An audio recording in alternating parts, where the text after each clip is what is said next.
Hello and welcome to the Ice Guys. This is the show that takes you into the world of the National Hockey League. Every game, every day, from a betting perspective. With pro sports handicappers, Ian Cameron, Alex B. Smith, and various guests from the world of hockey and sports betting. And now, here's your host, Ian Cameron.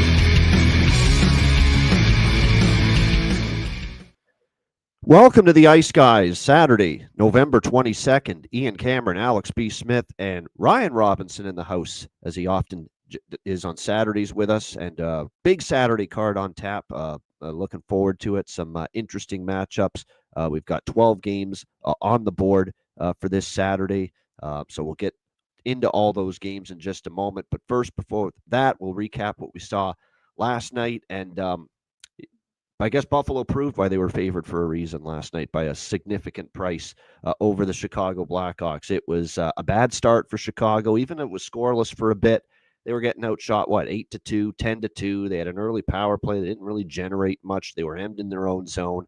And then the floodgates just basically opened after that, and Buffalo poured it on and really didn't look back. It was a bit of a tricky spot for Chicago on the back-to-back after a very frustrating loss against Seattle the night before, and it played out that way as Buffalo rolls to a 9-3 victory last night over the Chicago Blackhawks. Everyone played great. Ryan's boy, Josh Doan, heck of a game from him last night for the Sabres. Tage Thompson gets on the board.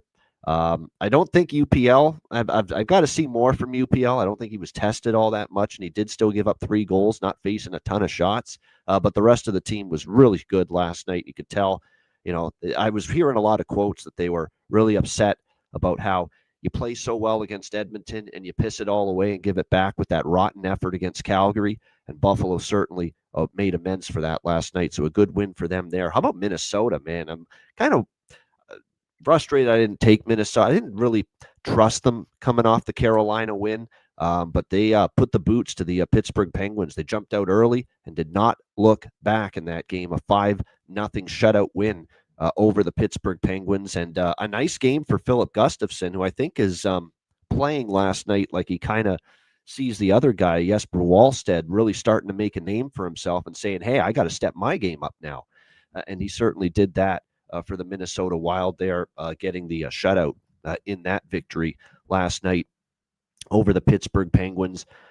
Carolina, Winnipeg. This was a great game from a betting standpoint. In fact, we had the best bet, by the way, with the Chicago Buffalo game did not actually worked out okay, because the smallest bet I had was Chicago money line. That lost, but we had Chicago team total over 2.5. That cashed. And obviously the best bet on the show was over 6 with that Blackhawks Sabres game. And then this Carolina Winnipeg game, you know, where everything hit pretty much. Carolina money line, team total over, first period full game over. 4-3 Hurricanes win. They bounce back from that tough loss to Minnesota where they probably deserved a better fate. Wallstedt kind of stole the game, but a nice win there for Carolina, 4-3 over the Winnipeg Jets. Like I said, it's going to be a little tougher now for Eric Comrie. He gives up 4 goals last night. It's his net for the foreseeable future. We'll see how he fares with it. Obviously, the workload's going to go up for him. Nice job by Winnipeg with the video tribute. Finally, a video tribute that it actually deserves a video tribute. Yeah, it's not one of these deals where you're bringing back a fourth-line guy coming back to Winnipeg. He played 8 games for the team. No, this is different. Nikolai Ehlers was there for a long time, was a great player for the Winnipeg Jets, so made all the sense in the world, this one, to have a video tribute. Very nice moment there as he gets a salute from the crowd in his return to to Winnipeg, now as a member of the Carolina Hurricanes. And, you know, Jimmy Murphy, we got to give him a little shout out for this. Kind of pushed me in the direction of looking at Boston last night against L.A. I was interested anyway because L.A. minus 200 at home. No, thank you, with the way they've struggled on home ice coming off a very long road trip. But we did pull the trigger with Boston, plus 175, and great hit there as they get the overtime win, 2-1 over the L.A. Kings in that game. And it was all Morgan Geekie getting both goals, including the overtime winner for the Boston Bruins in that game. It was a very solid performance in net from Jeremy Swayman. And again, Geekie getting the overtime winner and a nice bounce back. I know the Bruins were a little frustrated with the way they played against Anaheim the game before that, and they certainly bounced back with a better effort. Very, very disappointed what happened right after that goal was scored, though. Darcy Kemper, man, what are you doing? Like, just such a stupid thing to do, needless, dumb, sticking your leg out, to try to trip David Pasternak. I mean, I know you're frustrated. You just lost a game in overtime, but totally unnecessary. Douche move, dick move. You didn't have to do that. What if he got hurt? What if that had seriously hit him in the wrong spot and he gets hurt on something like that too? So it's just, not the right thing to do if you're Darcy Kemper. I get it. You're frustrated. You just lost a game in overtime. Now you've lost 3 in a row as a team. The Kings going back to the last 2 losses of that road trip, but that was not necessary from Darcy Kemper. Should act a little better than that at the end of a tough game like that. Alex, your thoughts on what we saw on Friday? Yeah, and I didn't get a chance to check. I'm hoping those 2 teams play each other one more time this season. Be interesting to see how that maybe handled down the road. But yeah, obviously the cornerstone of last night had to be the Chicago-Buffalo game. A great job by Buffalo. UPL did make some big-time saves. The save of the night was him robbing Bedard on a breakaway. He's on his belly and gets the pad out, makes a tremendous save using his length. He had a great game.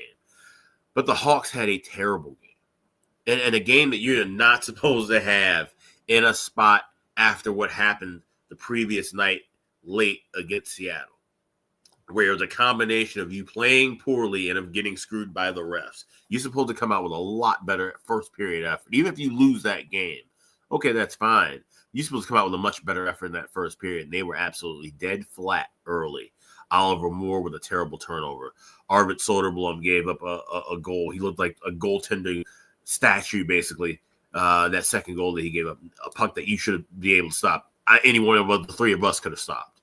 And you can't have that early. And we talked about that with Montreal, where how that's a team that has to play from behind so often because they've had goaltenders giving up the first goal of the game, and having to play from behind.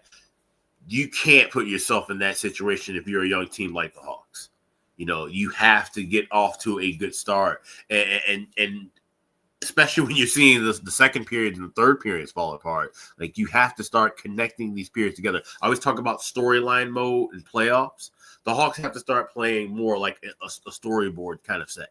You have to carry over good momentum from the first period into the second, carry second momentum period over into the third. Like they have to start connecting the dots with this.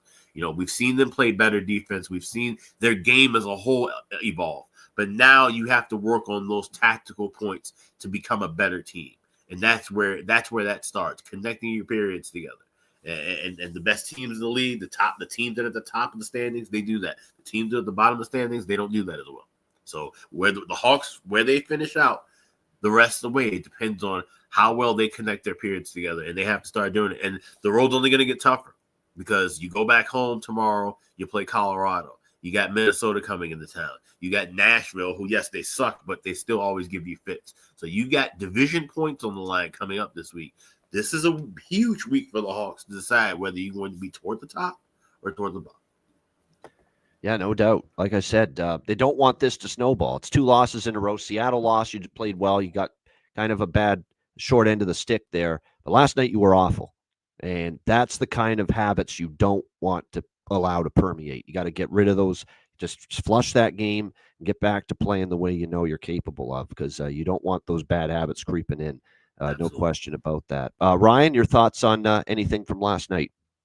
No, I didn't really have anything except for that Josh Stone goal. So I'm always obviously happy whenever he, scores or has a big night. So that's we had a bargain bin winner for your brother because he had Stone and Bedard goal parlay, but the Bedard goal got changed to Bertuzzi. So unfortunate there. Yeah, that's unfortunate for sure, but happy to see Donor score. Obviously, such a great guy. So that's pretty much all I had. I know there's obviously a huge card today, so much more interested in this card rather than 4-game slate. Yeah, I saw some of the post-game interview with Doan. I mean, Shane Doan is you can tell it's Shane Doan's kid because Shane's obviously great. He's just utmost class, good. For his whole career, not only a great player, but great person too. And you can tell he's raised Josh very well. There's no question about it. No doubt. All right, let's get into Saturday. It's a big slate. We're going to get started with a game that starts in about an hour, 1:00 p.m. Eastern, Columbus, Detroit. We've got the Red Wings, -130 home favorite, 6.5 the total in this game. series history has this 5 straight overs, believe it or not, with the Blue Jackets and the Red Wings. 5-4, 4-3, 5-4, 5-2, 5-3. So lots of high-scoring games between these two teams of late. We'll see if that is the case here. We do have Detroit coming off getting goose egg blanked by the New York Islanders 5-0 on Thursday night. What was shocking about that was it was the end of a very long road trip for the Islanders, and for them to just pound the Detroit Red Wings the way they did. Pretty impressive stuff from them in that, from the Islanders, that is, in that game. But Detroit looking to bounce back here, play better in this game. Last year, these teams, of course, met on 3 occasions. Columbus going 2-1 in those 3 games. Columbus coming off a 3-2 overtime win against the Toronto Maple Leafs. Adam Fantilli wishes every game was in Toronto at this point because he was phenomenal, and he's got something like 7 goals in 4 games in Toronto against the Leafs. So definitely loves going back home. We'll see how this one goes. I'm going to just sprinkle here with this total of I got a 6 with juice to the over. I'm going to maybe add, if I see 6 or 5.5 in game, I might add to it.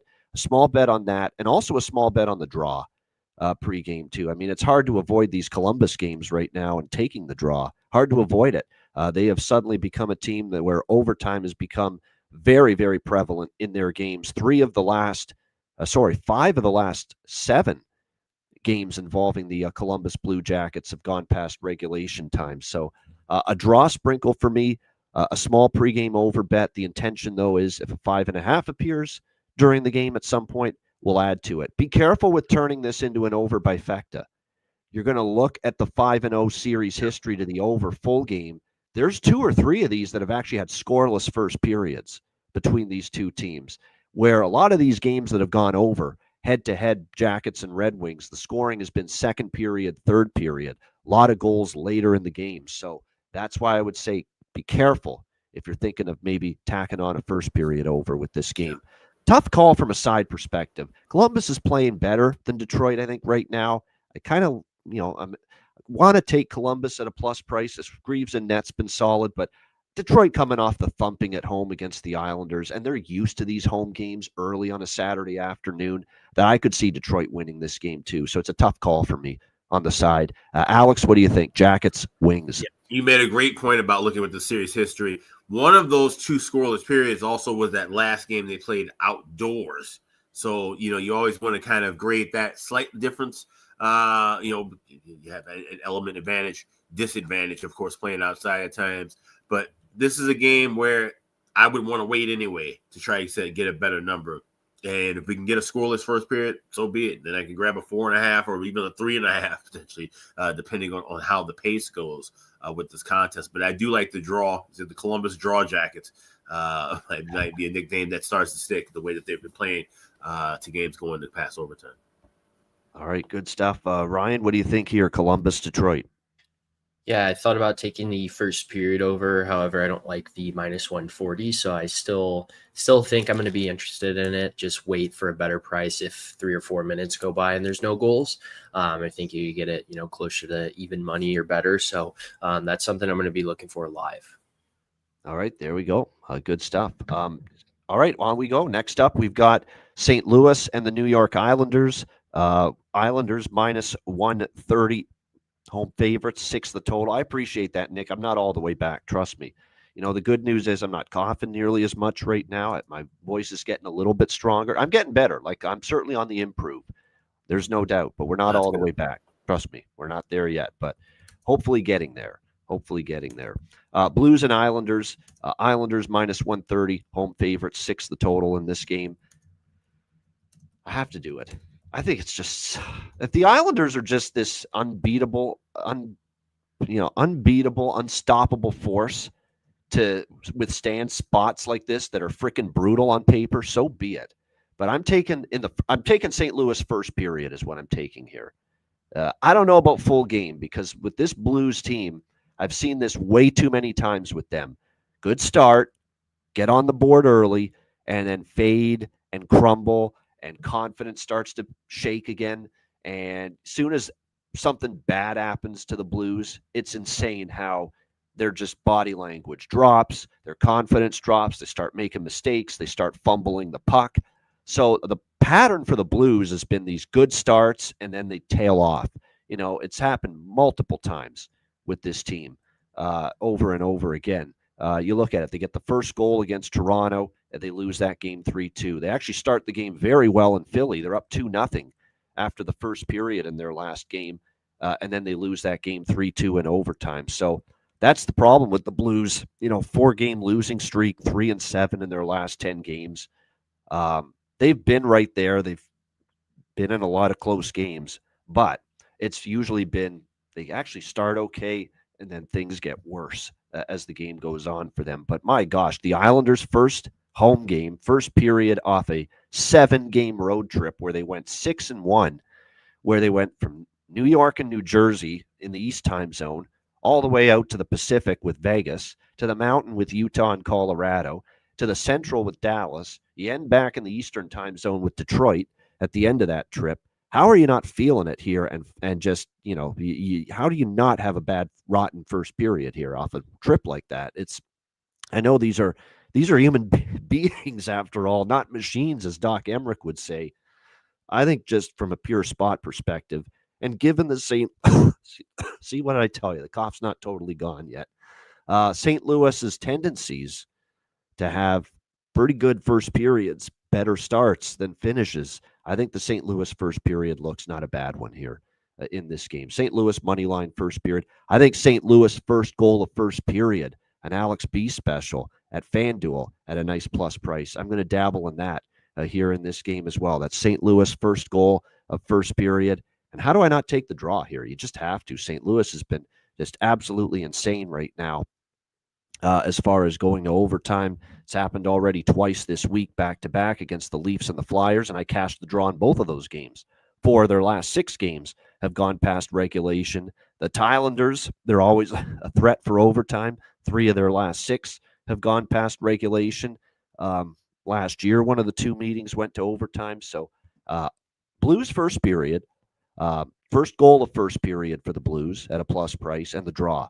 Those are the pregame looks for me here in this game. Alex, what do you think? Blues Islanders. Yeah, I already had the draw plus 330, but I will add that first goal of first period. Like, plus 135 is the best price available at FanDuel. There's a plus 130 available at MGM. Those are the 2 books that I see have that prop the most. So if you like to play those like I do, those are your 2 options. But you tend to see the better price at FanDuel, just about maybe 5 to 10 cents off difference. But definitely liking that look. Like you said, Isles, this could be a spot where the Isles get tripped up. Then I can see this game, being kind of a tight, close battle. Especially, like I said, this is where draw season comes into play.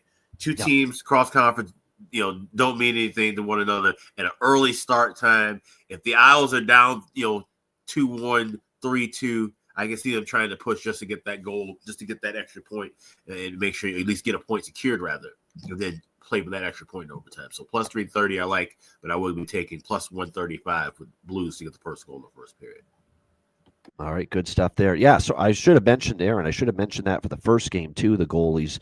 It's Greaves for sure. We don't know for Detroit. Gibson's projected, not confirmed. Binnington and Sorokin is the projection here with the Blues and Islanders. I would think Sorokin. And I would think Binnington probably too for St. Louis, but neither one confirmed. All right, what do you think here, Ryan? Anything you're liking with St. Louis and the New York Islanders? Yeah, no, I actually really like that thought process there with St. Louis to score first in the first period. I see it at plus 145 at DraftKings for first goal, first period. I do also kind of like the draw here. I think if the Islanders, do get up early and are up after the first, you'll start to see him kind of slow down a little bit coming off that long road trip. Like you said, I know they've been playing good, but just kind of a tough spot. So I do like the draw as well. And I am going to hop on that first period, St. Louis to score first with you guys too. Like, this is one of those bets where if it loses, okay, it's a good bet. You have to take it. Yeah, it's a good bet. They've been better. It's a good spot bet. Yeah. They've been a good first period team to St. Louis. They haven't been very good overall, but their best period, even during the rough season has been their first period. They've had a lot of good first periods this year, St. Louis. It's the part of the game after that where it's been a problem. So this makes a ton of sense. Yeah, St. Louis first period, St. Louis first goal of first period, And like I said, the draw. Yeah, won't you be my neighbor? I have no argument there. His props are certainly worth a look. He just came back in the lineup for the St. Louis Blues. I know in the first game back, Jim Montgomery put him on the top line. So for that stand, with Thomas and Snuggerud. So, yeah, I like that look there. Emil Heineman for the Islanders again. Why not? We've been taking his prop over and over and over again. So it's pretty much wash, rinse, repeat for every Islander game, at least for me right now, with betting Emil Heineman to find the back of the net. All right, those are the 2 afternoon games. The rest of the games are all night games for the Saturday slate. Seattle, Pittsburgh. We've got the Penguins minus 120, home favorites. The total here, 5.5 across the board in this game. You got Pittsburgh getting skunked last night at home by the Minnesota Wild by a score of 5-0. So they will be looking to bounce back here and respond on a back-to-back. Rest advantage for Seattle, obviously. They played in Chicago where they stole one from the Chicago Blackhawks there, down 2-0, and they came back and they won 3-2. They have really done well against Pittsburgh, 6-1 the last 7 meetings between these two teams. You got Pittsburgh off the 5-0 shutout loss entering this game. We'll see if they bounce back from that. Back before the struggles of the system, we'd be jumping on the first period over, full game over, team off a shutout loss. Those have not been cashing like they did last year. So I'm a little hesitant to do that here in this game. We should see as far as goaltending tonight. We saw obviously Shilov's last night for Pittsburgh. We're going to see probably the youngster Sergei Murashov here tonight for the Pittsburgh Penguins. And in just 3 starts here at the NHL level, he's looked pretty solid. November 9th, he started against the Kings. He gave up 3 goals. But since then, he had a shutout in a 4-0 win against Nashville in one of the games over in Europe, over in Sweden. It was the Sunday game. And then he came in relief of Shilov's last night. I think it'll probably be Murashov tonight in net for the Pittsburgh Penguins. We'll see how this goes. This is one where I didn't bet anything pregame, and that's rare, as you know, for me. But it's going to be something I watch and see how it unfolds as things go on. But my premise with Pittsburgh right now is I think they had their red-hot October. Credit to them for that. I think there's going to be a slump around the corner for this Penguins team, and I think we're already starting to see signs of it. 1-4 in their last 5, 2-6 in their last 8 games. We're starting to see that regression, and Pittsburgh coming back down to the pack a little bit, coming back down to earth a little bit. So I'm not in a rush to lay prices with Pittsburgh right now. But at the same time, you got a team at home off a shutout home loss the night before. Those are usually bet on spots. But Pittsburgh's not a team I'm interested in laying with as a favorite right now. So no bet for me here at the moment. Alex, Seattle, Pittsburgh. It's another wait and see spot. I hate to be a broken record, but that's how it is kind of early with this card tonight. Yeah. This is a spot where, and Murashov, I've seen some stuff that I like from him. I think he can, grow and develop over time. This could be a spot where, we see him kind of bounce back and settle in. And Seattle, like I said, after getting that win against Chicago, they should have some positive momentum early. So I'll be targeting over bifecta, but I want to wait for those prices to drop down, try and get plus money with the 5.5, try and get a bigger plus price with that over 1.5. That's exactly what I noticed too. Like I was thinking of, I might have been on Seattle, but then I saw the name Philip Grubauer confirmed in net for Seattle, and I said, well, that's not going to happen now. With I got to see more. He was actually okay the last time he started. Actually played pretty solid, but need to see more. Especially on the road from him, because I know on the road in particular, I've seen him get lit up, in the past since he's been a member of the Kraken. So, yeah, this is clearly a game. It's a tough one. No bet is sometimes the right call, and I think it might be here. Ryan, Seattle, Pittsburgh. Yeah, I actually have one thing I do like in this game. I've started doing this a little bit more given, certain scenarios, but Pittsburgh has the number 1 power play in the league currently. Seattle has the 30th out of 32nd penalty kill. So at least on, DraftKings, you can get Pittsburgh Penguins 1 plus power play goal around -110. I think that's good value. I don't feel great about backing Pittsburgh here, but their power play has been hot. It's 32% or something crazy like that. So I like them to find the back of the net on the power play here. All right, good stuff. All right, on we go. Next up, we've got the New Jersey Devils and Philadelphia Flyers. Even money, 5.5 the total in this game. Devils mangled. We know that. We've talked about all the injuries that they've had to deal with. Of course, Jack Hughes, the most critical of them all. Although I would argue every bit as critical has been the long-term absence of Pesce. Pesce's their best shutdown defenseman. Miss him dearly. It's not a great shutdown defense. It's decent, but Pesce's the best they've got from that standpoint for sure. Dennis Cholowski and Siegenthaler, those are solid guys. Nemec and Hughes are more puck moving transporter type of defensemen. So, like I said, they definitely miss the physical shutdown nature of Brett Pesce, and obviously it goes without saying Jack Hughes and the Void. They won the first game without him, and then they've lost the last two without him since then. The Tampa game and, of course, the Florida game after that. Philadelphia, 3-2 overtime win against St. Louis in their last game, trying to build on some momentum. And as we said, they won their first game without Hughes, 3-2 against Washington. But like I said, 1 goal in the 2 losses combined for the New Jersey Devils down in Florida. So this actually could be, it depends on the goaltending matchup. Let's see, New Jersey and Philly here. But looks like Dan Vladar for Philly. Right now it's projected. It is now confirmed, Jake Allen. This could be a low-scoring game, in my opinion, here in this one. So I would actually lean under in this game because New Jersey's just not scoring right now. Philly's certainly capable of playing a solid defensive effort on home ice. And look at these Philly home games lately. 4-1, 2-1, 3-2, 2-1 against Edmonton, 3-2 last game. A lot of unders at home for the Philadelphia Flyers lately. So maybe lean under. I like this draw. It's hard to, again, with the New Jersey Devils, they've had 5 of their last 7 games have gone past regulation. They had 1 game where they got whipped by Tampa 5-1, and then a game that was this close to going overtime last time against Florida, losing 1-0. So they have been, you look at it, 6 of their last 7 games have been decided by 1 goal. 5 of those have gone past regulation. Philly has gone past regulation now in 5 of their last 7 games as well entering tonight. So, yeah, draw indicators galore. Alex, what do you think? Devils, Flyers. I love this draw. This matchup, this feels like 1997 kind of, doesn't it? Like it's a Brodeur versus Hextall kind of a battle. Like I said, the under feels like the right play even at 5.5. But this is one where I'm just going to be sticking with the draw there. Plus 320 is the best price available. Definitely want to try and get at least above plus 300 with this one. You don't want to get too greedy. And there you go. Philly, New Jersey combined. Yeah, 10 of their last 14 games have gone to overtime combined, the 2 teams of late. So, yeah, really good draw. One of the favorite draws for me, at least, for sure. And you clearly love this one as well. Ryan, what do you think here, New Jersey and Philly? I actually really like that as well. I'm on the draw on this one.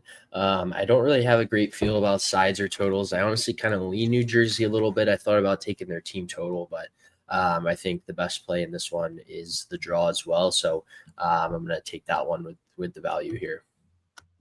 All right, good stuff there. As far as props, even though I don't think there's going to be a ton of goals, again, there is value with a couple of Devils right now because of their spot in the lineup. Brown and Gritschik are up in the top 6. So there's probably a little bit of value there with both of them. Keep that in mind. All right, Edmonton and Florida. Stanley Cup final rematch. Should be interesting. At Florida, minus 130. Home favorites. The total is 6 across the board in this one. We've talked about this grueling Edmonton schedule. So many games, so much travel.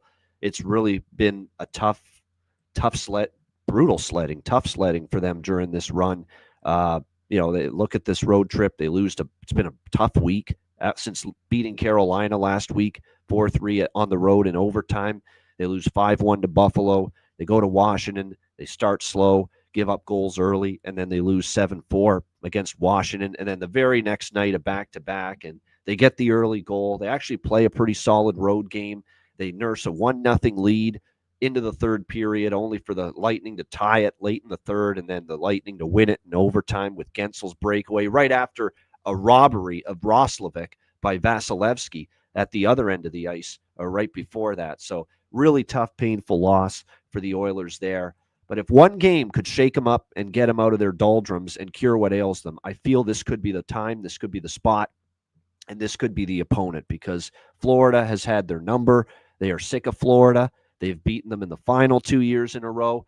And if you watched the Florida Panther player celebrations and all the rallies, all the post-cup celebrations back in June, like when they won the first cup, they partied and they were talking and, how great we are, go Panthers, and all this. This time around, when they won the second cup in a row against the same opponent, Edmonton, yeah, they said the same stuff, but they were also much more like rubbing it into the Edmonton Oilers. Like there was multiple videos of Matthew Tkachuk and others on this Panthers team really, really sticking it to the Oilers in comments they made in their celebrations about the Oilers in a negative light. And the players on Edmonton, many of them heard it. And apparently were pissed off about, really angry about it. Like, it's one thing for you to beat us. It's one thing for us to have to deal with the pain and the humiliation of losing to you bastards 2 years in a row in the Stanley Cup final. But then for you to put our nose in the dirt and rub our nose right in it, that's Edmonton's coming tonight, in my opinion. I truly believe that. They've called up this guy, Connor Clattenburg. We know the Connor that's going to get all the headlines usually with the Oilers, and that's McDavid. But Connor Clattenburg is getting called up here, and he's a physical player. He's dropped the gloves tons of times. NHL preseason games with the Oilers, he was fighting multiple times down in the American League with Bakersfield. This is definitely one of these games where Edmonton, I think, wants to show some physical pushback here in this game against the Florida Panthers. Maybe they're just going to be the bitches for eternity of the Florida Panthers and lose again tonight. Who knows? But I think you're going to get Edmonton showing up tonight in this game. Like I said, I don't normally like backing a struggling team, but let's not act like Florida's a world beater at the moment. They beat Vancouver 8-5, but they gave up 5 goals. They were sloppy as hell in that game. It was not a pretty performance, even though they won. And then they just snuck by New Jersey in a game they got outshot 32-24, and they needed every bit of those saves from Sergei Bobrovsky in that game. And they're still a very depleted, decimated team, Florida. You credit them for winning these last 2 games, but you're still missing, obviously, Barkov, Tkachuk, Kulikov. Lustarinen's a big deal because of the chemistry he has with Lundell and Marchand. So, like I said, this is a game I think Edmonton's ready to go for. And I'm going to go with the 3 different bets here toward the Oilers. First period money line, first goal of first period for Edmonton. Same what I'm doing with St. Louis, and also Edmonton full game money line at plus 115 in this game. This is a manhood game for Edmonton. This team has treated you like a rag doll 2 years in a row in the Stanley Cup final. And then after the second cup win, when you're already feeling like shit losing the first time in that painful Game 7, when you were down in that series 3-0, you come all the way back, you force Game 7, and you lose in pain in Game 7 that year. And then you lose last year again. And then you got to hear the Florida Panthers basically, nah, in your face about it. If you're Connor McDavid, Leon Draisaitl, and if you got any sort of balls, any sort of guts, any sort of, backbone, you're so livid that they did that. Isn't it enough you beat us 2 years in a row and you're going to talk smack and just rub it in to us that you beat us 2 years in a row in the Stanley Cup final? This is a manhood game. This is a how bad do you want it game. And I think for one night you get a Game 7 of the Stanley Cup playoffs type of effort from the Edmonton Oilers tonight. So we'll see. Maybe I'm wrong and they suck that bad right now, but I'm going to take that shot. I'm going to dive into the stink with the struggling Edmonton Oilers tonight. Alex, what do you think? And by the way, this could get fun for those of us watching. There could be some fireworks. You don't call up a guy like Clattenburg if you're not ready to get down and rumble. If you're the Edmonton Oilers here, so like I said, this could be a fun watch tonight when these 2 teams that have met in the final 2 years in a row meet once again. Alex, your thoughts here, Edmonton, Florida.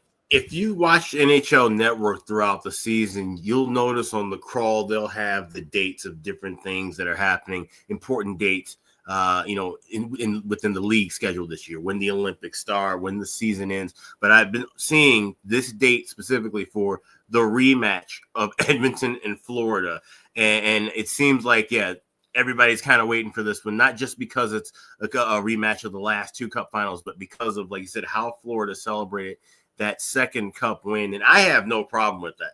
You beat a team in the playoffs 3-4 years in a row. I think about my Hawks beating Minnesota 3 years in a row. I agree. Beating, You notice I never said, well, Florida's a bunch of assholes for doing that. No, they beat you twice. If they want to crow about it and just go ape shit and rub it in, they can. Doesn't mean Edmonton has to like it, though, and Edmonton should be pissed about it. That's the thing. I agree. You win 2, 3, 4 years in a row against a team in the playoffs, you deserve to talk shit. You get to strut your stuff and walk your walk and talk your talk.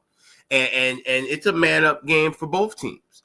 Because if you're Florida, you beat this team twice in the final to win the ultimate prize. You got to defend your ground, and you're on home ice too, no less. I think this is going to be a fantastic game to watch. I have the over by Fecta already. I laid the minus 134 with the over 5.5. So you can grab that now. 6 is fine too. You can also wait in game. Laid $1.25 with the over 1.5. I think we see goals here. I think we see a lot of penalties. Like I said, I think we're definitely going to see a couple of scraps. This could be a game that gets real chippy. Stuff after the whistles. I think this is going to be a fun one to watch. But I do like Edmonton to get the victory here. I did grab them as well, plus $1.10, and I also have a bargain bin from this contest. Yeah, I should point out. I think I'm going to actually bet the over by Fecta as well, because I knew it was pretty strong, but all those playoff games in the final last year, all of them had 6+ goals, every single one of them. And then you go back further, the 2 regular season games last year, Edmonton and Florida, both of them over the total, 4-3, 6-5, and also first period over cashed in both of those games as well. So yeah, I think I will add the over by Fecta. There could be penalties. It's going to get maybe physical, nasty, and definitely like I said, more penalties means more power plays and ultimately the chance for more goals. So come on, boys, give us a game. Give us an Olivia Newton-John this game for us. Let's get physical. Let's get going here tonight, guys. This should be a lot of fun. All right, Ryan, what do you think? Edmonton, Florida. Yeah, this is one I'm excited to watch just as a fan, but I'm going to have to disagree with you here, Ian. I actually like Florida. I just, the Oilers haven't looked great lately. This is a big statement game, obviously, for both teams, but I like Florida here at home. I do like them in regulation, actually, but something I do like on the Oilers side as well. It's another spot I like, that power play. They have been hot. They're 3rd in the league right now behind Dallas. Florida is like right around 20, so they're the bottom half of the league for penalty kill. I mean, when you have McDavid and Draisaitl on the power play, that's obviously a lethal combo. So I do like that. I see it at plus 105 for them to get a power play goal tonight. But I do like a parlay here. I think although Florida wins, I think McDavid and Draisaitl do, obviously everything in their power to have a big game and kind of carry their team. So I like McDavid and Draisaitl each to get a point, but Florida to win, I see it around plus 265. So I like that tonight. Ryan, I got to ask you, did you get that reference that Ian made, that song reference? What was it? The Olivia Newton-John, Let's Get Physical reference. Did you get that? I know that song, but okay. I wasn't sure at first when you responded. No, I was looking through DraftKings, so I wasn't fully paying attention. Okay, gotcha. But yeah, I think Florida gets it. It's only a song from 25 years ago. I mean, no, shit, as long as that song's like 40 years ago. 35, sorry, or no, 45 years ago. Yeah, I'm getting my years mixed up. Yeah, 45 years ago. Yeah. I wasn't born yet when that song came out.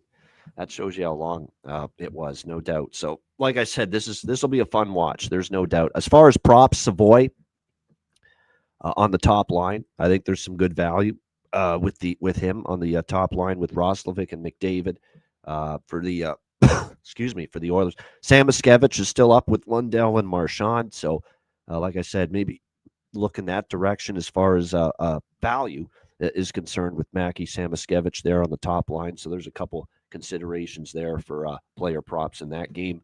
All right, we move on to Original Six battle. This is also one of the Hockey Night in Canada has got a good slate at 7 Eastern. There's a couple good games. It's always now Toronto-Montreal kind of is struggling right now, but it's still Toronto-Montreal. So it always is a good atmosphere when these teams play. Montreal minus 140, home favorites. The total is 6 across the board here in this game. Montreal, here's the thing. I want to take the over, But Toronto really is trending more toward defensive focus. They've talked about it all week long. St. Louis game stayed under. Columbus game stayed under. They're not going to want to open this game up against Montreal, because the one thing Montreal can still do is beat you on the transition game. So Montreal, I want to bet overs because they keep going over.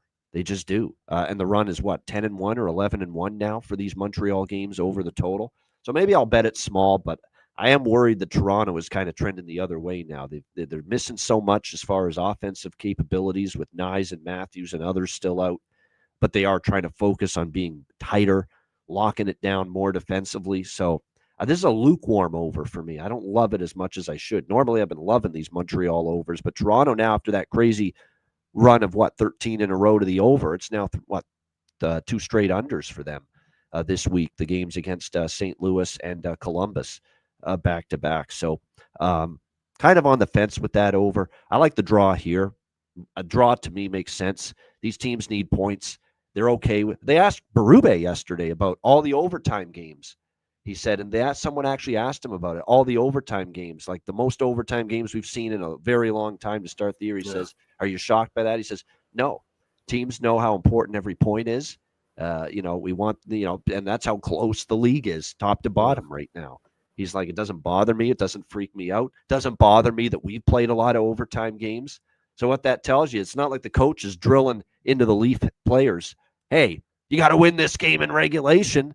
No, he's not doing that. It's win, period, no matter how much or whatever it takes to win the game, whether it's 60 minutes or whether it's beyond. So, like I said, draw, small over bet.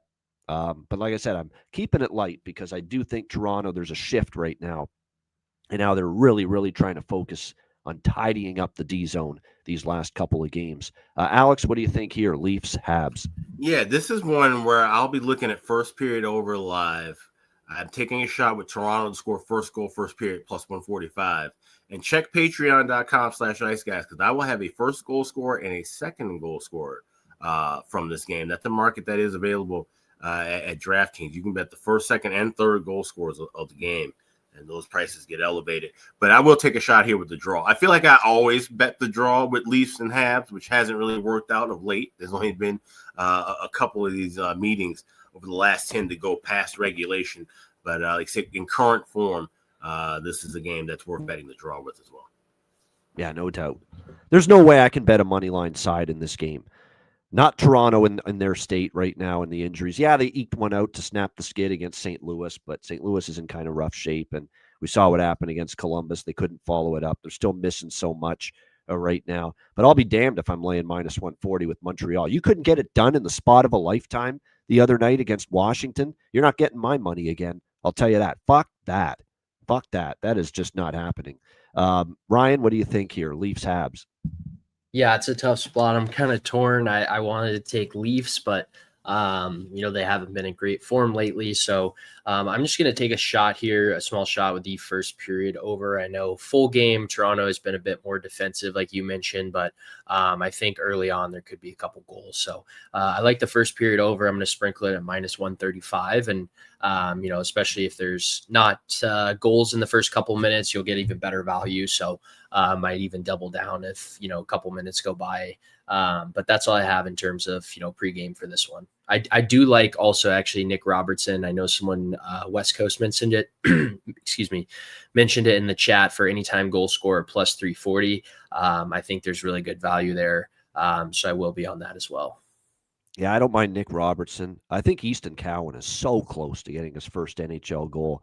I kind of feel like I have to bet him to score because he's had so many chances, and I want to be on. I want to bet the prop when he finally does get that first goal.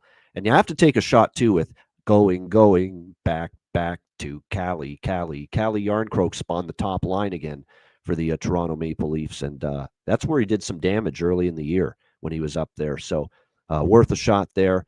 I'm going to stick with my guy Bolduc for Montreal. If he's going to keep playing with Suzuki and Caulfield, we got to keep betting him on that top line. So, like I said, that is definitely a prop that I'm going to look at here in this game as well. All right, Ottawa, San Jose.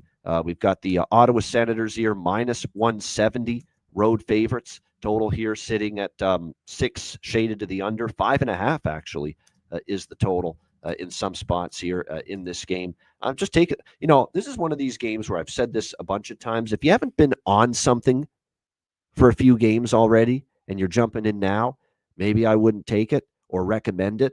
But we've been on San Jose a bunch, especially at home. Already this week, we've taken San Jose against Utah at home, cashed the ticket. We took San Jose against LA at home the other night, cashed the ticket. And you're going to keep offering me these price tags with San Jose at home. I'm taking them. So for me, it's the San Jose Sharks plus 150 in this game. Ottawa is, got off to the good start on the road trip against Anaheim the other night. Obviously, 3-2 win. Very capable team. But should they be minus 170 on the road with what we're seeing out of San Jose right now? I'm not so sure about that. My one concern is this is the front end of a back-to-back for the San Jose Sharks. They are hosting Boston tomorrow night. Do they push Askarov to that game, or do they give him this game tonight? I'm hoping they give him this game tonight because I'd rather have Askarov right now. Who wouldn't rather have Askarov right now than Nedeljkovic?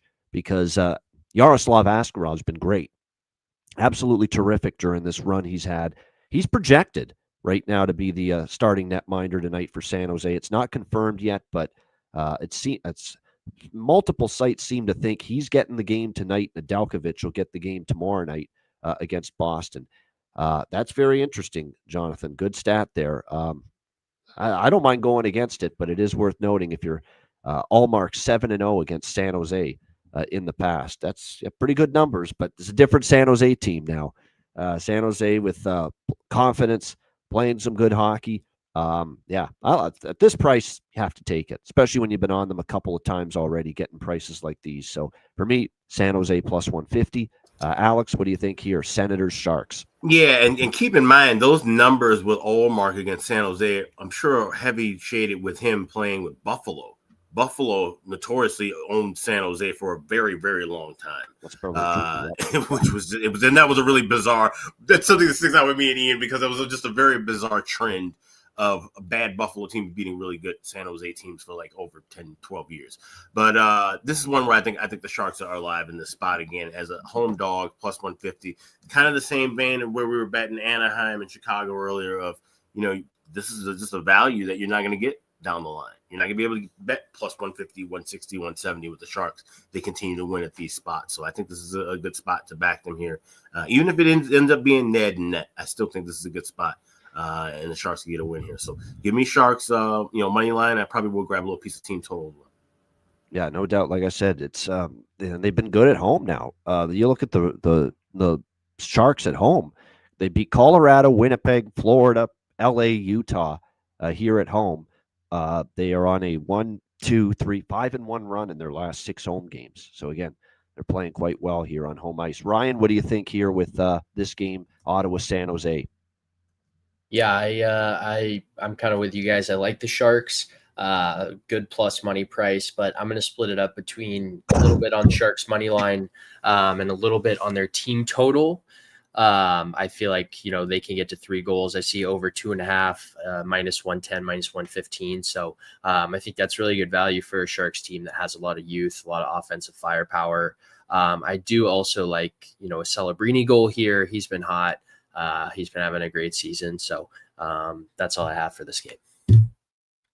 Definitely a Pinto because he's streaky and he scored the other night against Anaheim. I could see that. I totally agree with Cuban Wayne Gretzky's sentiment. Adam Gaudette, absolutely.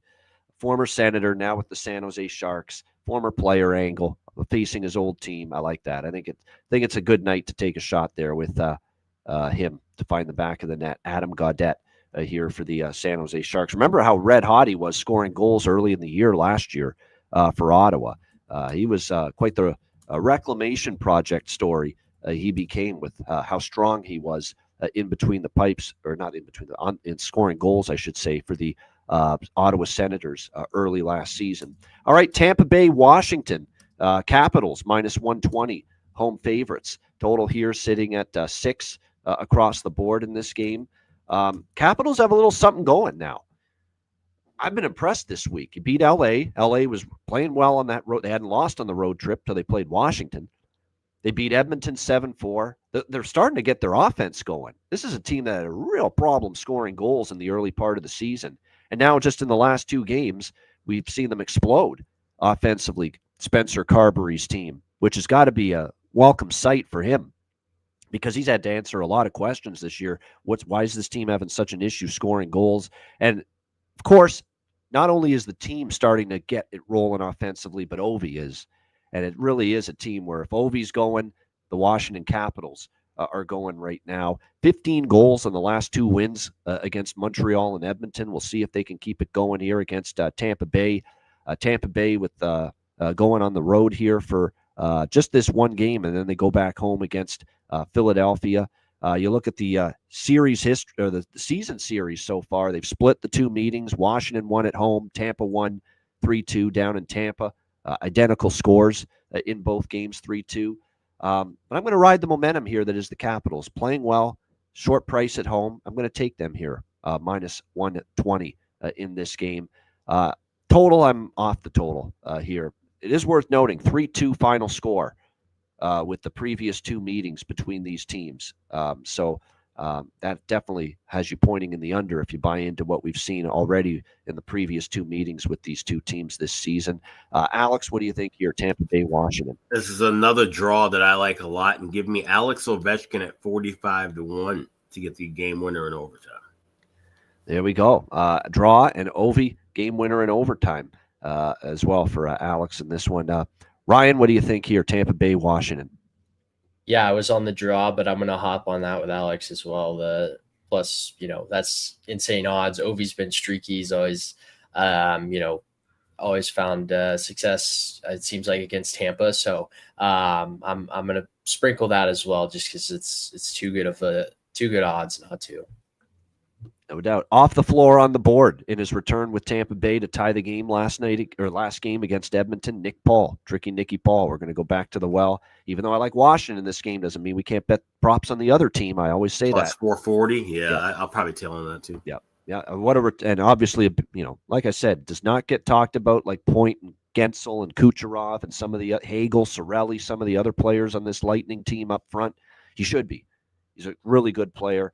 Doesn't get. He gives you the quiet, important role, and he's great defensively too. He plays penalty kill, like he's just very important player for them, and he's such a better offensive player than he gets credit for. So, yeah, Nick Paul, he's back on that express again with him here in this game. Ovechkin's on a 4-game goal streak. Gensel, I'm not normally a big goal parlay guy, but parlaying Ovechkin and Gensel tonight in a same game goal parlay, makes a lot of sense. I mean, they're on heaters right now. Both of them. So, like I said, Ovechkin and Gensel, maybe a little goal parlay there with the both of them might be worth a look here in the game tonight. And like I said, certainly good value with Paul and with Nick Paul for Tampa Bay here in this game. As far as goal prop is concerned, like I said, that price with him, with the way he's contributed, it's well worth taking. It's funny with Nick Paul. I actually had a conversation a while back with a guy we're talking about with the Lightning, and I was saying about how Nick Paul is kind of like a Marian Hossa type in that sense, where he's going to do everything right in the technical sense, and when he does give you scoring, like I said, it won't be he's not going to give you a hat trick and 5 points. He's not going to just explode for goals, but he's going to come in and give you 2 or 3, 4 games in a row where he chips in, and it's always a goal that's, like I said, it's giving his team the lead or tying a game. It's always an important goal whenever he scores. Yeah, it is. And look, that's a great point. And of course, doesn't get much more important than tying the game late in the 3rd period, as he did the other night for the Tampa Bay Lightning against the Edmonton Oilers in their comeback win there in that game. All right, as we continue along here, by the way, it's Thompson confirmed in net for Washington. Vasilevsky is projected. But we're not sure if he'll be back. Remember, there's still some missing parts to the Tampa Bay Lightning on the blue line. Hedman, McDonough, and now I'm seeing Eric Chernak day-to-day. So they could be very much depleted here on this blue line tonight, the Tampa Bay Lightning. So make sure you're aware of that. Could be short-handed and down 3 potentially starting defensemen here for this game tonight. All right, Colorado and Nashville. We've got Colorado minus 215. Road favorites, 225 in some spots. The total here sitting at 6 shaded to the over here in this game. Obviously, this is you would think on paper a mismatch. I know we got our good friend who's a Preds fan from Kentucky, Shea Walker, telling me in DMs I took Colorado puck line tonight. So it tells you how much faith he has right now in his team at the moment. But yeah, I have no interest stepping in front of Colorado. Like, I didn't think that was the best spot for them the other night against the Rangers. You know, they'd been sitting at home for a while, feeling good about, you know, the incredible run. And I don't think they played great, but they still won 6-3. And the way they're just lighting it up right now, I mean, the last 6 games, 9-5-4, 6-4-6. I mean, that's the goals they've scored, you know, and it's been just very, very impressive to see that from this Colorado Avalanche team. This is going to be Nashville's first game, believe it or not, since the 2 games back-to-back in Sweden last weekend against the Pittsburgh Penguins. So there's the jet lag factor here in this game. They haven't been obviously playing a game now in 6 days, and you're coming back from that home or from that long road trip over to Europe. So I'm going to do a rare Colorado first period puck line here and Colorado full game team total over. So it's a weird way to go about it, but I think they jump out early because I think for Nashville, it's going to take a period. Let's be real. I think to get their legs under them, haven't played in a while, coming off the back-to-back games over there in Sweden. I could see Colorado starting fast. So the -0.5 is +130. It's not a great price on the first period puck line for Colorado, but it is still plus money. And over 3.5 -1.8.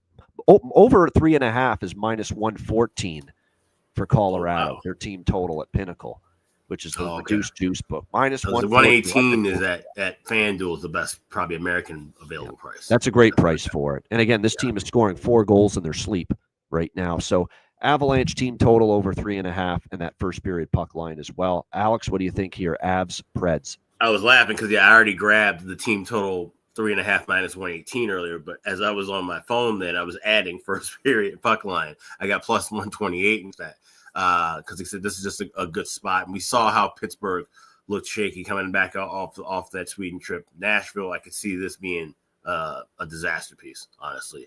The way Colorado's been rocking and rolling, you can't get in front of them. Can't try and slow them down, and this could get ugly quick and in a hurry. So team total over 3.5 -1.18. I saw a -120 around too. So definitely shop for the best price available. But I could see this maybe ballooning up where you couldn't get anything higher than -130, 135, close to the puck drop. So grab that quickly and get that with the puck line in the first period as well. Yeah, I don't mind that. That's actually might be not a bad sprinkle. The team total for Colorado +235 for the 1.5 in the first period. I would sprinkle that. That's a good value. It's just really better than first period over. Yeah. You know? So yeah, it is. There's no doubt. So like I said, we'll see with Nashville. They do have Roman Josi back. The one little, I guess, devil's advocate that I'll throw at you, and I did notice this. I still like, I certainly like the team total still for Colorado in spite of this. This has been a little house of horrors in the regular season for Colorado. They've actually lost 4 straight times in Nashville in the regular season. So for some reason, Nashville's done well against them at home, but this is a totally different situation. It's a Nashville team that's obviously been overseas, now coming back, haven't played in a week. Very, very difficult, in my opinion, for them to play their A game here. Ryan, what do you think, Colorado, Nashville? Yeah, this is a pizza money bet, but I don't know. I just have a weird feeling Nashville gets it done here. I know they came back from overseas, but they played well against Colorado. Hockey's just one of those weird sports where things, whenever a team is a heavy favorite, it just, for whatever reason, it doesn't work out that way. So I'm talking just a few bucks for fun, but I don't know. Nashville, they've struggled, but they've had success against Colorado. I know someone mentioned the home team in this series has won a lot of the last 6 games or whatever it is, and they've seemed to have Colorado's number. Sometimes, a team that's bad just for whatever reason has a good team's number. So taking a small shot with Nashville here. Now, if Colorado wins 5-1, will I be surprised? Absolutely not. But just kind of a small, little bet. I do think Wedgwood, if he's playing, he'll bring it, because obviously he had a stint with Nashville before going to Colorado, but it's just a small, weird kind of bet that I just have a feeling that everyone thinks Colorado is going to win and Nashville is going to somehow win. Stupid, 3-1, 3-2 type game, 4-2, whatever it is. Stupid in there, yeah. Yeah, it's going to be a dumb goal that goes in off a skate, or close to being offside, something like that, controversial. It could happen. Yeah. I just have a weird feeling, so it's going to be a tiny bet for me, just for fun. All right, there we go. Tiny bet on Nashville, thinking maybe for Colorado it's a stumbling block spot. It's weird because it could be that they've struggled in Nashville, but at the same time, I think it's brutal for Nashville coming back from Sweden here. And facing a Colorado team that is absolutely on a major heater right now. Speaking of heaters, 3 games in a row with a goal for Brock Nelson, 2 games in a row with a goal for Ross Colton for Colorado, and you can get him in that plus 400 range. So I think that's definitely something that's worth a look here as far as Colorado, with that value on Colton starting to step up offensively for them right now. Gavin Brindley's day-to-day, keep an eye on that. He may not go tonight. We'll have to wait and see on that. There is one prop I like for Nashville, Matthew Wood. He's like the one guy that's been really, really good other than Forsberg offensively for them. So I don't mind taking a shot there with Matthew Wood for the Nashville Predators. All right, Rangers and Mammoth. We've got the Utah Mammoth minus 115, home favorite, 6 the total here in this game. This is another one where I don't have a strong feel for it. Utah's a fade or pass team for me right now. I don't want Utah. They're just not playing well. They're really, really reeling at the moment. It's been a struggle. 1-7 in their last 8 games, 2-8 in their last 10 games. Even the home ice, hasn't been able to help them out. They've lost 2 in a row at home to the Islanders and the Golden Knights. Do I want to back Rangers that badly? No, probably not. 3 straight losses for them, 2 straight to start this road trip. Now, they did play Colorado, Vegas. I guess when you compare Utah to those 2 teams, it's a little bit of a drop down in class for the New York Rangers. Shesterkin and Vejmelka projected to be the goaltenders. We'll see how this one plays out. I don't mind the under here. Utah's on an under run right now. 4 straight Utah games have stayed under the total. So I could see maybe the under getting getting through here and being a lower scoring game. Even the draw, like we haven't, Utah, 3 of their last 4 have gone past regulation. I could maybe get there with that between these 2. I probably will, just because Utah's gone to overtime 3 of the last 4. So a little draw bet. It's not my favorite draw, but I'll dabble in the draw. Other than that, nothing pregame. Alex, Rangers, Mammoth. Yeah, small shots on the draw, plus 340, and 60-minute correct score, 2-2 at 11-1. Like you said, the Rangers, that offense, we always it had been showing up on the road. Now it's kind of tapered off a little bit. Utah, like I said, they just want to be happy to get points. So definitely liking the draw in this, but I would take a little sprinkle and get that extra bonus, 11-1 with the 2-2 correct score. All right, there we go. Good stuff. Liking the correct score dabble as well is Alex here. New York, Utah. Ryan, anything you like here? No, actually, no. This one's a pass for me. I think there's just too many other games that I like more than this one. Don't really have a good feel here with either of these teams, and Utah's been struggling. So I'm going to pass on this one. Yeah, nothing wrong with that. Just quickly, was there anything in the props that I circled? Let me check my notes here. Not really. Not too much as far as the props here in this game. Utah, certainly, their offense has gone ice cold. As cold as a late November day in these parts. So, like I said, it's been definitely a struggle for them of late. Although Jonathan notes there's some good track record here for certain players here against the with Keller in particular. Yeah, 5 goals in 6 games versus Igor and 9-13 versus the Rangers. So done very well of late. AM liking I would bet the Rangers for sure before the Mammoth. Like if you forced me to bet a side, I would take the Rangers here. But like I said, not in love with their form at the moment either. All right, next up we've got Vegas Anaheim. This should be a good one. Vegas -1 because it was the last time they played in Vegas where Mrazek was in net. Vegas came back, tied the game, and then Anaheim won in overtime. If we get a game like that here, it'll be another entertaining matchup.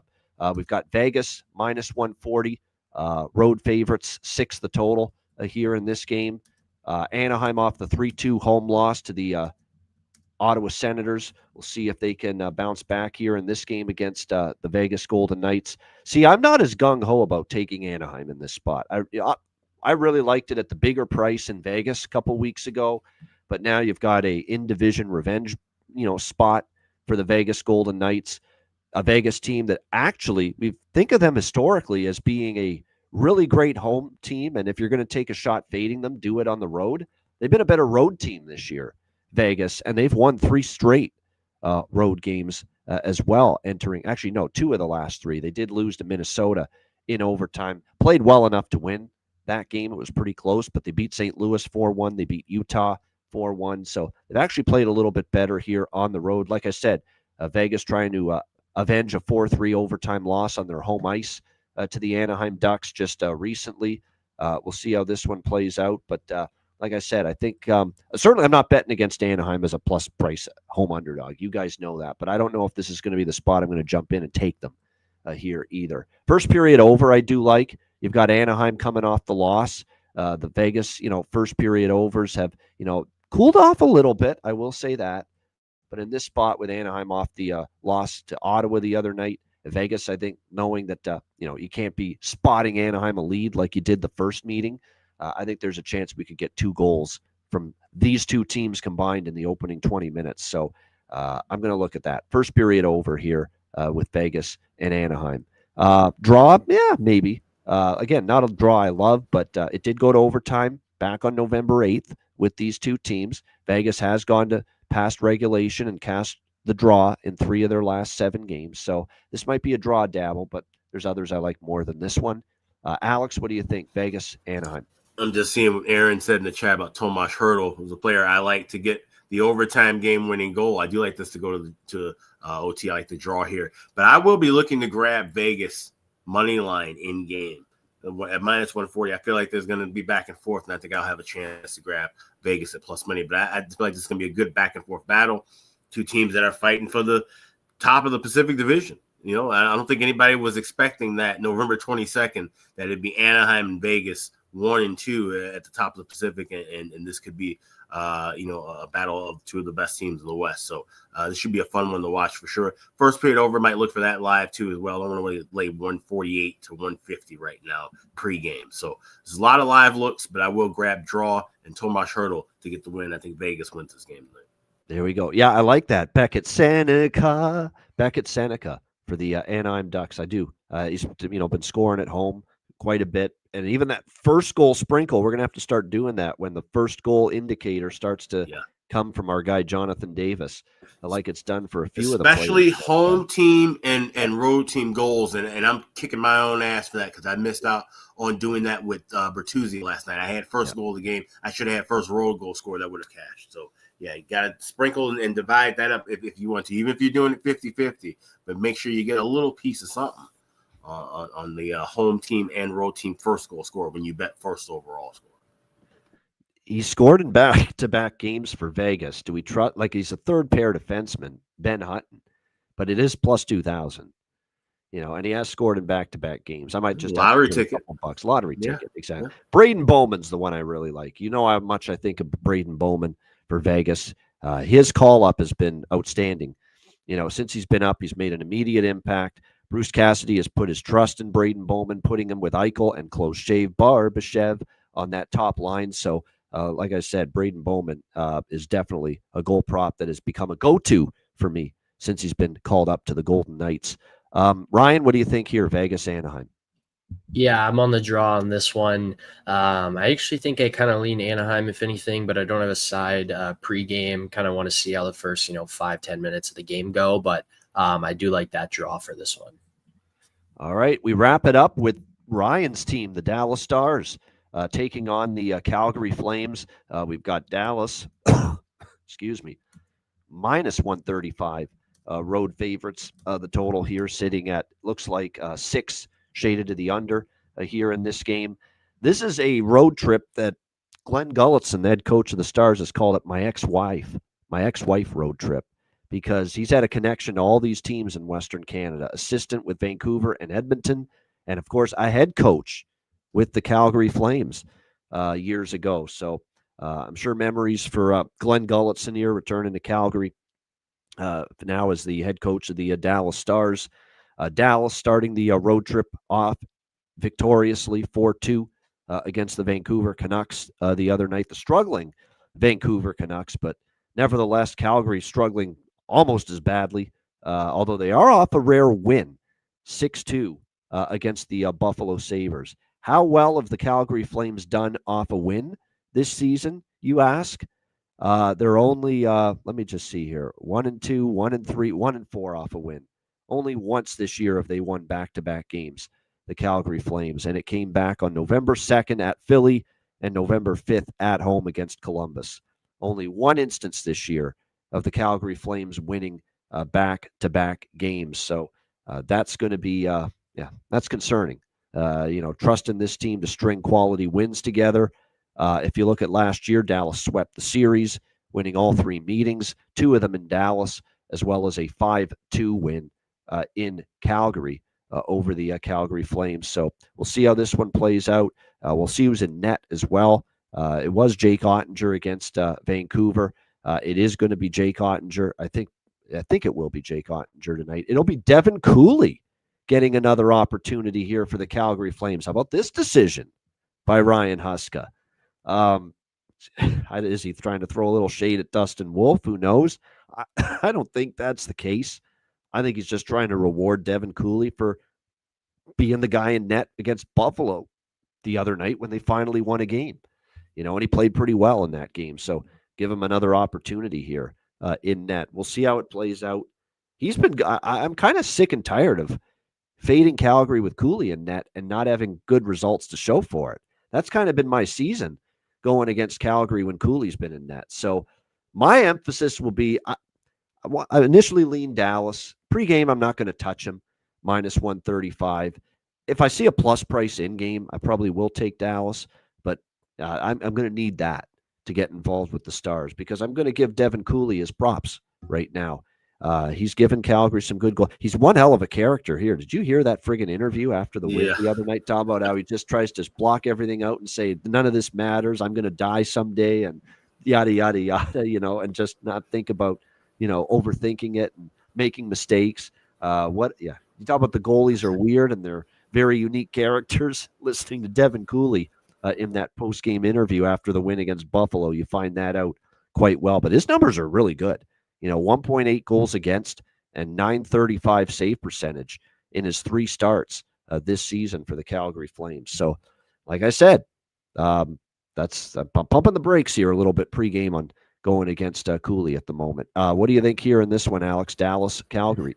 Yeah, with his game and how it is improved, combined with how I've been snake bit all year, betting the team total on Dallas, which was the thing that I did eyeball here, that 3.5 at plus money, but I've gotten crushed with that. So this is a game that's going to be a pass for me.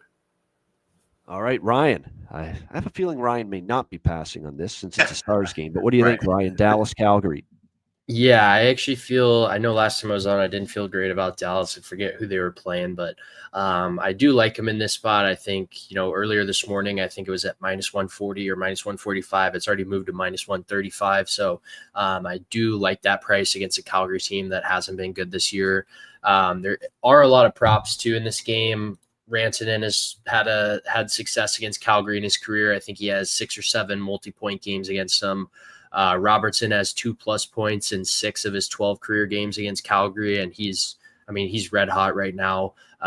He's pretty streaky, so I know he had a hat trick and then 2 goals, and he's been on fire lately. So it's hard to not take any, Jason Robertson goals or point props. I think those are worth a look. I will probably sprinkle Blake Coleman as well, +390s from Dallas. Hasn't done much the last few games, but I think he has 7 goals against Dallas in his career. So just one of those weird things. He grew up a Stars fan, kind of like that look as well. Excuse me. This is another game too, where I do like the power play look. Calgary's penalty kill is not great. Dallas power play is very good. Dallas to get a power play goal is even money at +100. So I think, they find the back of the net on the power play. They didn't have any success last game. I think they were 0 for 2, but I look for them to bounce back here in this spot. But yeah, it's just, Robertson props are good. Rantanen props are good. I also have a feeling I am going to sprinkle a Jamie Benn anytime. He's been so close. He's been sitting at 399 since, I believe it's March. He scored last season in one of the last games and it got called back. He scored again against Utah. The credit got changed. So he's been stuck at that 399. He was so close last game. And that's, another guy who's had success in his career against Calgary. I know him and Sagan used to like playing them. So I'm going to sprinkle a Jamie Benn anytime plus 450. I think the captain has got to break through sooner or later. I know Matt Robinson yesterday when he joined us made a recommendation of maybe Blake Coleman, for Calgary to find the back of the net, of course, playing against, he's a Texas guy playing against the Texas team. So maybe you look in that direction. Here's a few. Robertson's been ridiculous. It's 9 goals in the last 5 games for Jason Robertson. It's an absolutely 5 straight games with a goal, 9 during that span. Matt Coronado's on a 3-game goal streak for Calgary, so he's probably worth a look. Rasmus Andersson for Calgary from the blue line has scored in back-to-back games. And remember, this guy might be trying to showcase himself a little bit too. There's a good chance he's moved at the deadline. If he is willing to be moved, he has liked his time with Calgary, but if they're not going anywhere and he wants a chance to compete, he'd be willing, I think, to get moved so that he could be a trade deadline acquisition for somebody. So like I said, I think there's incentive for certainly Rasmus Andersson to play well, and incentive for Calgary to see him play well because it'll add to his trade value potentially when we get closer to the deadline. So there are a few props that are piquing my interest, at least in that Stars and Flames game. All right, great stuff. Shout out to everyone in the chat. Hit the like button. We appreciate it very much. Huge Saturday card. Looking forward to it. Make sure you check out wizardsportspicks.com. Again, me, Alex, and Matt are all there. Tons of great handicappers there. Daily premium picks. I've got a big card there. College football, NHL, college basketball, all included as part of it. So check it all out, wizardsportspicks.com. I will be, even in my still getting over an illness state, I will be recording the video for Beyond the Lines. That'll be for Sunday. So make sure you check out that on the Wizard Sports Picks YouTube channel, the daily Beyond the Lines video series. I do it Thursdays and Sundays. So make sure you check that out. We went 2-1 on Thursday with the picks, so we'll try to keep it going. And also, of course, patreon.com/Ice Guys, $10 per month, goalie charts, totals charts, all our bonus content. And yes, our exclusive live betcast in the month of November is coming up, and you want to get on board before that exclusive live betcast to be part of it for our Patreon members. And again, daily betting card, sides, totals, player props posted each and every day on the Patreon page. So make sure you check it out. Again, your subscription and membership on Patreon goes a long way to supporting the show and keeping us going long term. So make sure you get on board. $10 per month, patreon.com/Ice Guys. And also check out the Ice Guys store at iceguys.myspreadshop.com. Before the show, we were talking about holiday plans and travel and things of that nature. Well, some of the holiday plans you got to do is get some gifts under the tree for friends and family. I got to do some shopping as well. So it's a good time to get, a hoodie, a cap, a t-shirt, a mug, somebody for yourself or a loved one, and check it out at the Ice Guys store. You can get that right now at iceguys.myspreadshop.com. And we will have sales coming up as Black Friday approaches as well. So stay tuned for those. There you go. Later this week, sales on at the Ice Guys store. So make sure you get ready for that. All right, bargain bin special of the night and best bets coming up right after we hear from our great Ice Guys sponsors.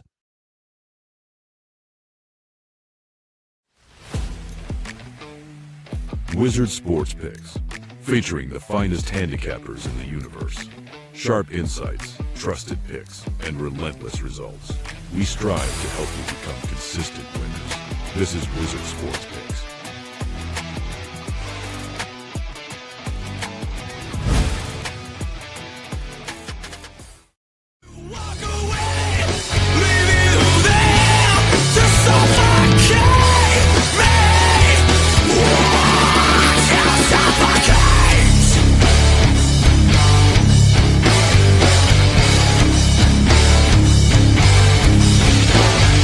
Please for yourself with my love.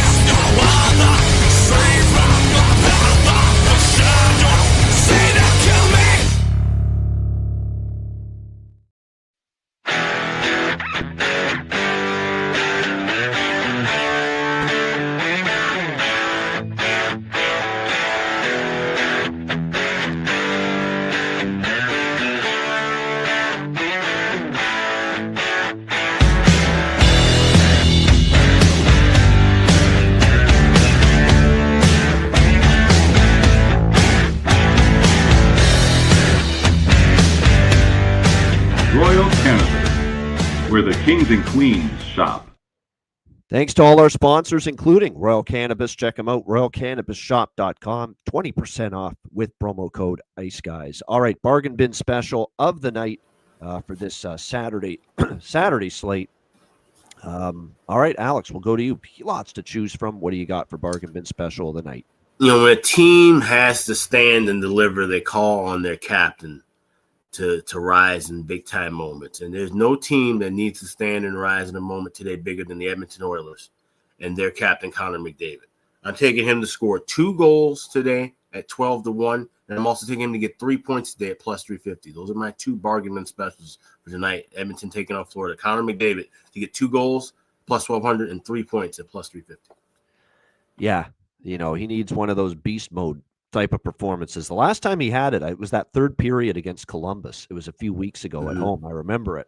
The team was just wallowing, and he literally had an unbelievable couple of goals in the third period and willed them back to win that game. We'll see if we get beast mode Connor McDavid tonight down in Florida. So 2 Connor McDavid bargain bin specials, 2+ goals and over 2.5 points as well for Alex B. Smith with bargain bin specials. Ryan, what do you think bargain bin special for today? Yeah, this has cashed a lot for me recently. He's been, so hot. Give me Jason Robertson, 2+ goals, plus 800. He has 2 or more goals in 3 of his last 5 and found the back of the net in all 5. He's streaky. When he's feeling it, he's feeling it. Everything seems to be going in right now for him. Power play, even strength, doesn't matter. Give me Jason Robertson, 2+ goals as my bargain bin special of the night. There we go. How about that? We got 2 bargain bins that are for someone to score 2 goals or more. Connor McDavid for Alex and Jason Robertson, Robo for Dallas, for Ryan Robinson with bargain bin special of the night. I'm just plain old, unoriginal Ian with bargain bin special of the night. Just my standard goal props for yours truly. I got 2 of them. I'm going to go to the former player angle out in San Jose. Give me Adam Gaudette for the San Jose Sharks at plus 510. To find the back of the net. Former Senator facing his old team. And the other one, we're not going to miss out on him as bargain bin special this time. Tricky Nicky Paul, Tampa Bay Lightning, plus 440. So there you go. 2 bargain bin specials for this Saturday. And Gaudette, doesn't he have a knack for scoring against old teams too? He does. Yeah. And now this year he hasn't scored as much as he did early last year against Ottawa when he couldn't stop scoring. Last year, he's been a little quieter this year, but I think tonight he reminds me of like Adam Henrique in that sense. Whenever he's playing against an old team, he gets a little bit geared up. So I like that. Yeah, I like it. So Adam Gaudette, San Jose, plus 510, and Nick Paul, Tampa Bay, plus 440 for my 2 bargain bin specials for this Saturday night. All right, best bets, Alex. What do you like for best bet? Let's head on out east to the city of brotherly love. You got New Jersey and Philly, a little bit of a rivalry of sorts back in the day. Not as much these days, but expecting close battles. You got both teams that have gone past regulation 5 of their last 7 games. So give me the draw with Devils Flyers plus 320. That's my best bet for Saturday. All right, Devils Flyers draw plus 320 for Alex with his best bet. Ryan, what do you got for best bet? Yeah, I'm going out to Florida, Stanley Cup rematch. I just feel good about the Panthers at home. I like that minus 130 price to get it done against Edmonton. Even though it is a revenge spot for Edmonton, I just feel good about Florida. So give me the Florida Panthers money line as my best bet today. All right, good stuff. Best bet for me. Excuse me. Let's go underdog hunting with the San Jose Sharks here, plus 150. Really great price. I mean, they continue to play well at home. I like what I'm seeing out of them, this young group. And I think they can keep it going here tonight against the Ottawa Senators. I know Ottawa won the first game of the road trip, looking to build a little momentum. But San Jose continues to be the undervalued commodity. And we've seen it multiple games in a row. So Sharks, plus 150 for my best bet here for this Saturday card. Shout out to everyone in the chat. Hit the like button. We appreciate it very much. Again, we got a big card. Looking forward to it. Tomorrow we'll be back with you again. This week we'll be on every day. There's games except Thursday, of course. Thursday there will be no show, but we should be good for the rest of the week. So thanks to everyone for joining us. Hit the like button on the way out. Reminder: the Ice Guys is live 7 days a week. If you can't watch the show live, download the Ice Guys podcast in audio form on all major podcast platforms, Google Podcasts, Apple Podcasts, Spotify, Stitcher, iHeartRadio, Amazon Music, and more. Download the Ice Guys podcast when you can't watch the show live.